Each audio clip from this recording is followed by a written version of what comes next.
Hi, everyone. It's Leslie Flowers, Trailblazer for Women in Business. And this is Awakening Your Infinite Potential Telesummit. And boy, am I excited to introduce Cindy Van Arnam to you today. She is an amazing speaker. She's actually a highly sought after accountability coach, and she's a kick you in the butt speaker. Well, that's her term. She delivers her programs live and virtually on topics of conquering overwhelm, simple systems, and getting things done. Being extremely passionate about empowering solopreneurs to get things done and give them the tools they need to conquer overwhelm, Cindy doesn't show up and tell them what to do. She offers up easily implementable systems and shares her tools that she uses in her own business, and also offers a full year accountability program to further support solopreneurs in their business growth. She's full of fire and passion and has a lasting impact with audiences that continue to support her long after the speech is over. She shoots straight from the hip and uses tools and systems that can be implemented in the room. Cindy actually has the ability to inspire an audience and get them fired up to take action, the key quality. Due to her strong belief that being in business doesn't need to be so hard, she's created a strong community around well-balanced solopreneurship. Cindy today resides in Penticton in the southern part of Okanagan Valley in British Columbia. She has 2 fur babies, and when not speaking, she's traveling, reading every book she can get her hands on, and focuses on creating the life of freedom she dreamed of as a child. Welcome, Cindy. Thank you so much. I'm so happy to be here. Well, I'm really excited to hear from you. You know, this is Awakening Your Infinite Potential. And as a speaker and an accountability process person, I'm really interested for you to share with our listeners, what was your awakening moment that led you to your infinite potential that you're experiencing right now? Absolutely, absolutely. I have to go back to my childhood for this one. When I was growing up, my father was my biggest cheerleader. And what I heard from him all the time was, you have so much potential. You can do anything you put your mind to. You can do anything you want. And that was what I grew up with. I had a really happy childhood until when I turned 16. My dad was ripped from our lives unexpectedly when he passed away of a heart attack. He was the healthiest man I knew. He was 48 years old, and I was there when he died, so I saw it happen. And in that moment, my life was ripped apart. And I made a decision at that point that I wasn't going to live anymore. I didn't care. And from there, I went into a series of poor decisions. I became a cocaine addict. I had abusive relationships. I had a series of failed businesses, one after the other after the other. I knew, because I had that value ingrained in me, that I had the potential, that I was going to be an entrepreneur, and I tried so hard. But because I had had that belief that, you know, my cheerleader was gone, I couldn't do it. And so I had that belief that it just wasn't going to work, and I just kept failing and failing and failing. And about a year ago, I had a business in place as a virtual assistant, and I was successful, you could say. I had clients, I had money, and it was the 20th anniversary of my father's death. And so our family was all set to get together with a celebration of life and share memories, and I actually helped plan that event. And when it came time to go, I made the decision not to go. I was too overwhelmed. I was in complete chaos. I started making excuses. My clients wouldn't understand why I was taking a weekend off, because apparently I'm supposed to work 24/7. I even had the excuse that my car might break down on the way there, so I couldn't go. It was one thing after the other after the other. And in that moment when my family was all gathered together and I wasn't there, I realized that something was seriously wrong, and I broke down. And what happened was I grabbed my journal and a pen, and I just started writing all the things that were going on in my head, all of my client work, all of my personal stuff, all of the things that were just bouncing around in there with no place to go and nothing, I wasn't doing anything about them. And as I started writing, I felt things starting to clear. And I felt the space opening up in my body, in my brain, in my soul. And 5 pages later of things to do on the task list, I started going through it and I realized that half of that stuff didn't even matter and didn't need to be done. It was just taking up space and keeping me from being activating that potential that I had. And so what I did was I started categorizing things. And I've read a lot of success books in the past, so I kind of took some skills that I'd learned from those, and I started categorizing things. And all of a sudden I realized that there was really only 3 things on that list that needed to be done. And the rest got thrown out. And since that moment, I have transitioned my business 180 degrees. I have become a coach rather than a virtual assistant. I'm no longer chained to my desk. I have 0 overwhelm. I have way more time with my family and friends. I have reconnected with all of the family that I missed out on that anniversary. I have the life that I dreamed of. And that is so inspiring. And I want to backtrack with you just a little bit. Yeah. I want to backtrack to the point where you basically gave up and just started journaling.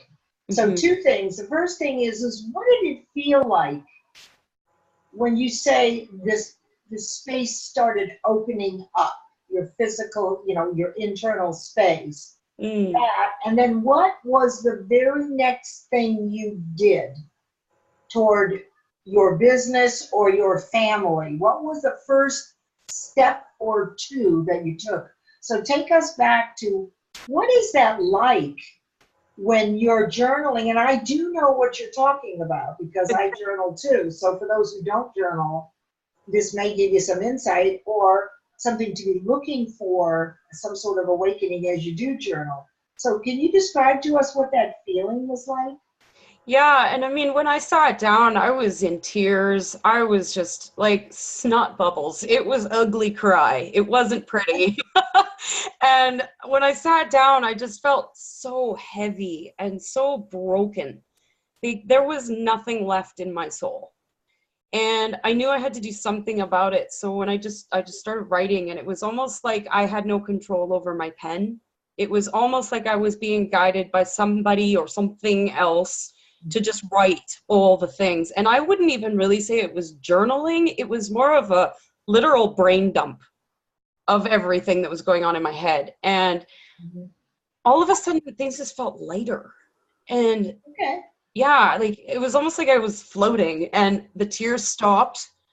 And at the end, I was almost giggling, almost hysterically giggling, because I felt so giddy that there was this space. I had room to breathe. What happened next? Then I realized that none of that stuff mattered. Half the things that were in my head didn't matter. And so I started taking the things that did matter and started prioritizing them.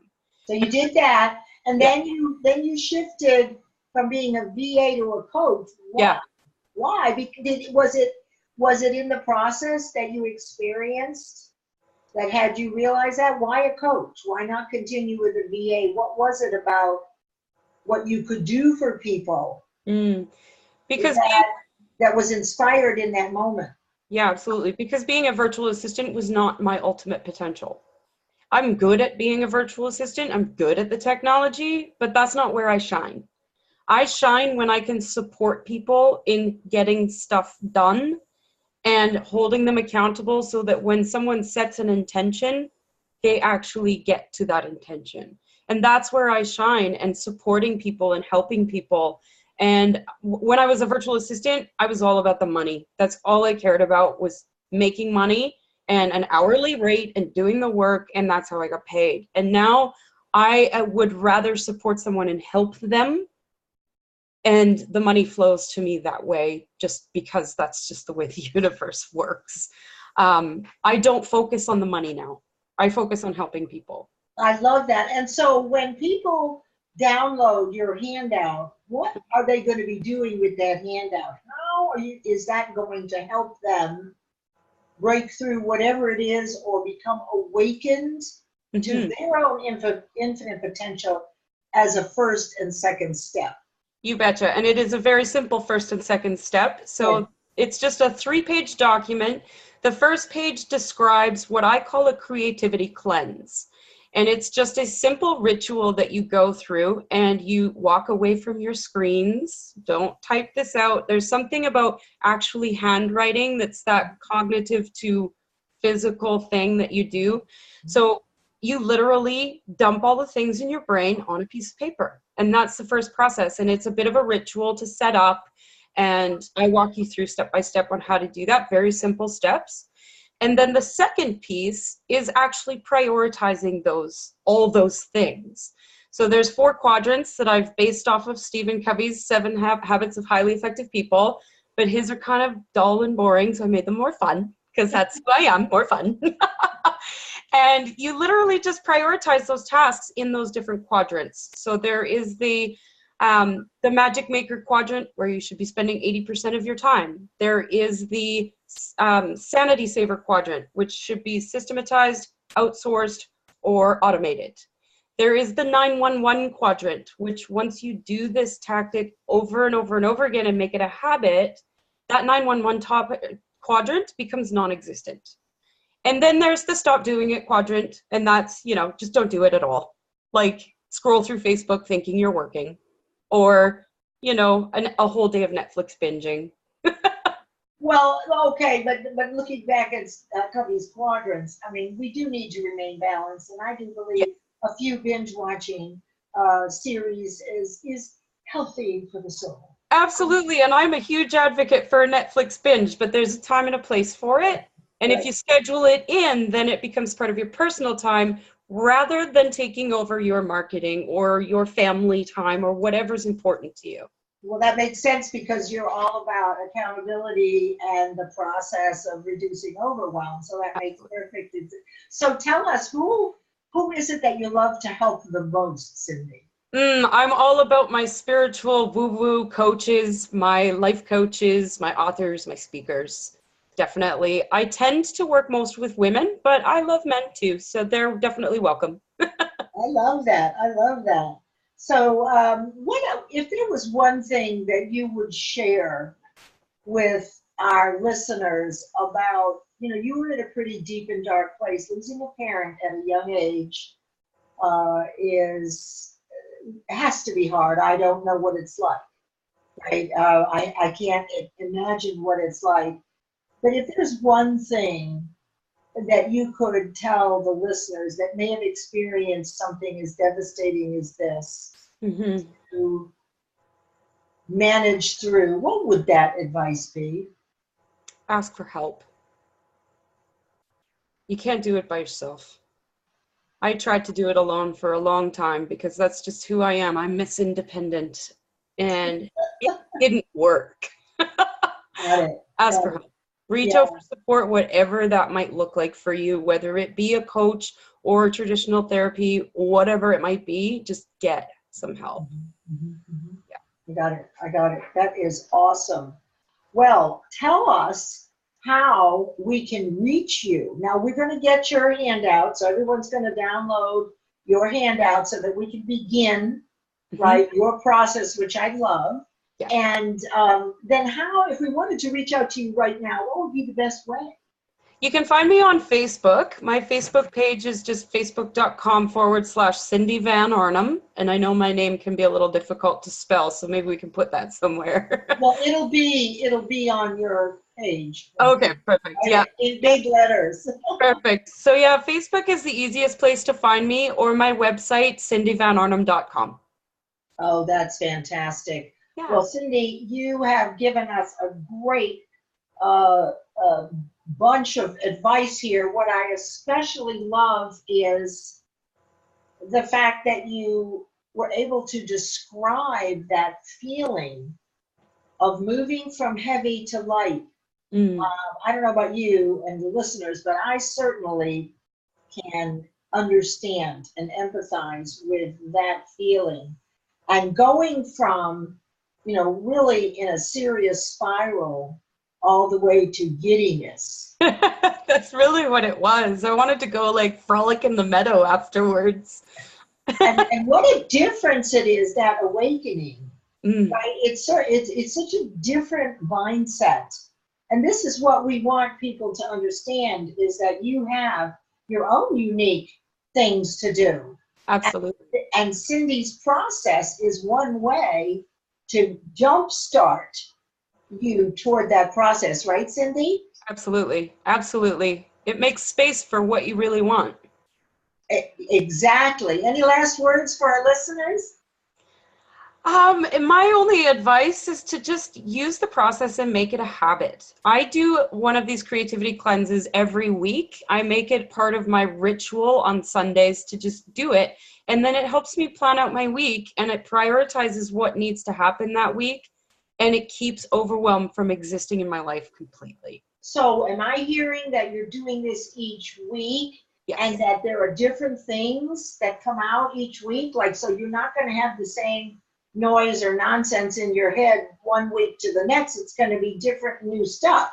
Uh-huh. So this is like something that you do each week to prepare for the week. Yeah, Oh, absolutely. I love this. I'm going to download this one. It's a fantastic little, yeah, I really love it, and it's become part of my weekly ritual. Well, it's sheer genius. And I think that infinite potential is that stroke of genius that we know about ourselves. And that's why you were giddy. Because Absolutely. you went from the absolute lowest to the epitome of infinite potential in a matter of 5 pages. Yeah, pretty much. That is amazing and significant.